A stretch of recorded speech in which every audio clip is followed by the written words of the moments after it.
I will say that a very large percentage of the marketplace, and by marketplace, I mean industries across the board, restaurants, manufacturers, real estate companies, etc., file business interruption claims. And by the way, if you haven't, I still highly recommend, if you sustained any form of financial loss through rents, to file a claim. You will probably likely get a denial letter like the rest of all the businesses that are out there. And every property insurance carrier will tell you that in order for there to be a property loss,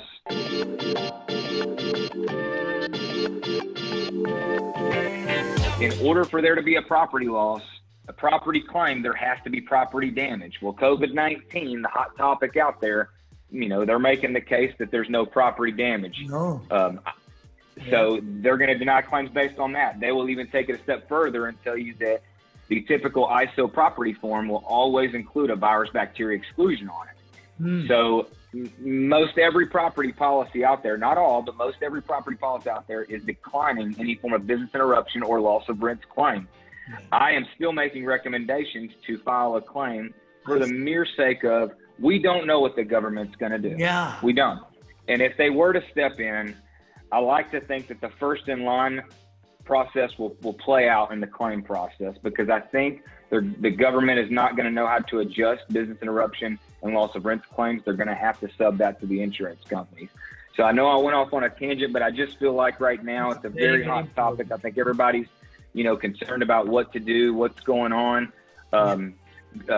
Brokers firms and HR firms are putting together plenty of resources to help you with your property management companies, with your tenants, on what to do in the response of a COVID outbreak or a COVID case at your facility. Of course, Vinney's going to share my information. If anybody wants any additional resources, I'm happy to provide those. Oh, totally. And we're going to do it at the end also. How can people reach you? Please, tell us. Absolutely. So you can reach me at my cell phone, 713-591-9512, or you can email me at K, as in Kyle, Shielack, SCHIELACK, at Higginbotham, HIGGINBOTHAM.net, NET. So K Shielack at Higginbotham.net. Surely, and we'll make them in the show notes also, guys. Please look in the show notes. You will have that contact to reach Kyle. He's just done. I just want to give special, recommendation and everything, because I remember I used to pay $1 million for my properties where they were individually, insured with another carrier. And when Kyle came into my life, I mean, he made the smoothest transition. He sat down with us, the business plan, and saved me at least, I would say, $300,000 coming to my mind. That's a 30%, reduction when you do the master policy. So I really owe a lot to you. Thank you, Kyle, and you've been very, very responsive. You've been very, very upfront, and I really appreciate all those things, because as an owner of multifamily, of lots of deals, it's very, very important to know that the loan brokerage, company is on your side, and you always went and got the best of the best rates. That I can say that also, because, I've worked with you and interacted with you. So I appreciate that. Yeah. So that's the property policy. What's the next policy, would you say? Should we talk I would say before we go on to the liability portion, terrorism is typically, I'm sorry, I'm just adjusting my screen. Okay. Terrorism is typically required by many lenders, specifically Fannie Mae, which many multifamily owners and investors deal with. Yeah. Terrorism, I will tell you, although it seems very inexpensive, since the creation of terrorism, call it 9/11, which was the creation of terrorism coverage being required by brokers on pretty much every policy at every year at renewal. There has yet to be a claim filed, because the federal government has to determine whether it is a terroristic attack or not. And it's the federal government's policy. So it's kind of I'm not a big fan of terrorism coverage, just pointing that out. But to move on to liability, and what I believe is actually more important than your property coverage. And I point that out specifically because I think you can always put a value on your property, what exposure you could lose if your property was a total loss, but you'll never be able to determine how much you're going to be sued for. Yeah. And so when we're talking about general liability, we're specifically talking about third-party lawsuits for bodily injury or property damage. You've harmed somebody or you've harmed somebody's property. They've either slipped and fall, they've drowned in a pool, a tree branch broke and hit one of the tenant's cars or a guest car, etc. All general liability. Even further, and even a more hot topic in a very hardening market, is sexual abuse, molestation, and assault and battery. Those are two separate claims, but both of them are being addressed through exclusions now on policy. So I tell you, one of the key things to look at before you buy into general liability policy is ensuring that there's no exclusion or sublimit for sexual abuse and molestation and or assault and battery. The reason why you are starting to see those is because those are the reasons why there are massive claims and catastrophes going on the liability side. A great example is and I hate to bring up past disasters, but it had a direct impact on the liability market, and that was the Las Vegas Massacre. When you look at a $600 million claim that's been paid out, which it was fully insured, that penetrates a lot of limits for all of the carriers that are involved in that scenario. So that is one of many different areas that have a direct impact on the liability market. Another one are these auto losses that are happening throughout the country. I mean, you see the billboards throughout the Gulf Coast, the Texas Hammer. You know, if any truckers get in an accident, auto premiums are going through the roof. And I always like to point out auto when it comes to multifamily, because I think a lot of owners, investors, property managers, they don't believe because they own an auto that they have any exposure. So I go back to my original statement 10 minutes ago. You do have a non-owned auto liability exposure at all times. If somebody is ever driving on behalf of your LLC, your apartment complex, your property management company, whatever you have, that is exposure on the road. And in the event, call it a hydroplane, something very simple, gets in an accident, harms someone else, and there's a lawsuit, you will likely be sued as the LLC as well. So that non-owned protects both the employee or the person that's driving on your behalf as excess limits to their personal, and it also protects the entity. So I always like to make sure I point out hired and non-owned auto liability. Moving on, again, workers' compensation. I fully believe in workers' compensation. I mean, there's two main parts to workers' comp. And since I know that we're dealing with more than just the state of Texas on this podcast, part one is workers' compensation. That covers the employee's injuries. Typically, it's unlimited medical for life. It typically provides disability income, some death benefits in many states. Part B of the workers' comp policy, and what I would say is very important to the employer, is employer's liability. What that covers is the gross negligence of the employer in the event of one of their employees getting hurt. And I like to give the example, two examples. One, the tires on the truck that y'all own, that your guys are driving, the tires need to be replaced. They let you know, whether it's in writing or it's verbal. In the event you don't replace them, they get in an accident, they will sue you as the employer because they notified you and now you're grossly negligent. Another great one is the maintenance team. They may report to you that the ladders need to be replaced. Unfortunately, ladders are something that we don't always think about. They've notified you, whether it's verbal or in writing. They get in an accident, they get hurt. Of course, Part A, workers' comp, will cover their injuries, but then they are going to probably likely sue you, and that's where employer's liability kicks in. And you have, $1 million limits or the standard workers' comp on Part B of employer's liability. So I always highly recommend that every employer cover workers' compensation. If you are in Texas and you choose to be a non-subscriber, you will lose all your common law defenses. So you won't be able to sit in front of the courts and say that the employee assumed the duties of the job. You can't say that two employees were the reason of fault for the injuries. You basically are just sitting there and allowing the courts to determine how bad the penalty is going to be. Workers' compensation.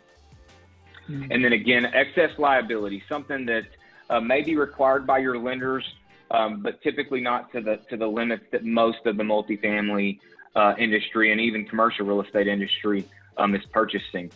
10 years ago, I would say that $5 million of liability limits for excess was the typical standard. And remember, all that does is sits on top of your general liability, which is a $1 million per occurrence limit, your auto liability, which is a $1 million per occurrence limit, and then your employer's liability under workers' comp, which is your $1 million limit. So any time you get sued in any one of those cases, you're only going to have a $1 million limit. Right. Buying an excess will extend that. So $5 million used to be the old standard. Today, we see 10, 20, and 25 million as pretty much the standard in the multifamily industry. Wow. And then also, of course, the premium, of course, goes higher if the deductible is lower, right? Correct. Yeah. So you're correct. So on the property, you can adjust that any way you want. On the liability, there really is only one deductible that applies there, and it's your per occurrence claim. So anytime you have a lawsuit or multiple lawsuits in one occurrence, there will either be a $0, $2,500, or $5,000 claim, typically a deductible attached to it. So if you want to make a significant improvement on your general liability premiums, I would highly suggest taking on a $25,000 deductible, which basically means you're retaining the attorneys. That's what you're retaining in the event that you're sued. Sure. How about also, I know we always have had umbrella policy, right? And we do it for each asset. Can you kind of put some light on that? Yeah. Yes. Okay. So let me back up. I continue to call it excess liability. The old term is umbrella, and I think most insurance buyers would still like to use the term umbrella. The reason why I've gone with the industry and changing the term from umbrella to excess liability is because umbrella used to, it would cover things that maybe necessarily the general liability wouldn't cover. An excess liability, which is pretty much the standard in the industry today, just is that. It follows form with what's underneath that policy. So the general liability policy covers it. The excess or umbrella would cover it as well. Now, I will say, you mentioned at each location. Great point. So when you are packaging an entire portfolio together, what the essential goal is you're trying to maximize the amount of values in the marketplace to give you lower costs, which it will work. However, in the event of liability, you're now sharing however many assets you have under the portfolio. Let's just say you have 20 assets. Well, now they're sharing a $1 million general liability policy and a $5, $10, $20 million umbrella. So that's very different than just one location having those same limits. So I always want to point out that you want a per location aggregate. I know that's legal terms, but per location aggregate is just the fancy term to give you a one general liability and umbrella, but it's for each individual location. It's just one big policy. It's just dedicated limits for every single property. Always, always, always want to have per location aggregates when packaging multiple properties together. And Vinney, I got to go back to what you said earlier. Most folks want to know, does packaging a portfolio policy actually work? And how many does it have to package? Yeah. And I will say, most always it will work, unless there are catastrophe losses that are on one or a few properties that may have a major impact on the portfolio. Most of the time, you will have credits that are gifted to you for the amount of total insured value you're purchasing. Yeah. So the more total insured value you can package within your portfolio, the better. Now, the one thing to always keep in mind is you have to have combinability. You have to have common interest, whether the common interest is through the ownership entity or the common interest is through the property manager. So the vast majority of the time when I look at a property, if it's on a master portfolio policy, it's either under the ownership portfolio or it's under a property management portfolio. Those two, the owners and the property managers, are the only two that have insurable interest per the insurance policies. So that's the only way you can technically package a policy. Now, you can join associations that do have group packaging, group products, but that is very slim, especially in today's marketplace. Got it. 10 years ago, before Ike hit, before Katrina hit, back in 2003, before all of these major occurrences, it was very common to have massive programs, what we called programs, and it didn't matter what ownerships you had. It didn't matter what insurable interest was there. Everybody would just join in on these massive products. And what would happen is, in the event of a catastrophe like Katrina, there's not enough money in that policy to pay out claims. And so you had massive lawsuits from investors, owners, property managers of where are all these limits, who's going to come up with all of these monies that were lost through Katrina, Ike, or whatever catastrophe it was. So most of those big, massive programs have gone away. But the key to look at is if they're a shared limit program. And you will see that on any proposal you see. If anything shows shared limit, that means you're sharing insurance with other folks that you have no idea where they're at, how they're built, how they're maintained, or anything of that sort. So I know I can get off on a tangent, but there's just so much that goes into multifamily and trying to shave costs. And so, and obviously everyone wants to have the lowest amount of premium dollars coming for their protection. So just different areas to be thinking about, to be mindful of. I've looked through all of my notes here, Vinney. I've checked off all of the main points as far as negotiations when brokers are negotiating behind the scenes. But if there's any other questions you have, I'm happy to address those. Yeah, sure. I would like to say, also when a claim comes, I've been very, very fortunate that your team members, everybody has taken upon quickly. And that's a big part. I mean, it's one thing to pay premium. It's another thing to get the service. And I think I kind of I shouldn't have gotten a public adjuster. That was, my hands got tied when I had that fire in Atlanta property. And that kind of took a drawn out process, and you could not work on my behalf, actually, or something. So share with that so that our audience don't make that mistake.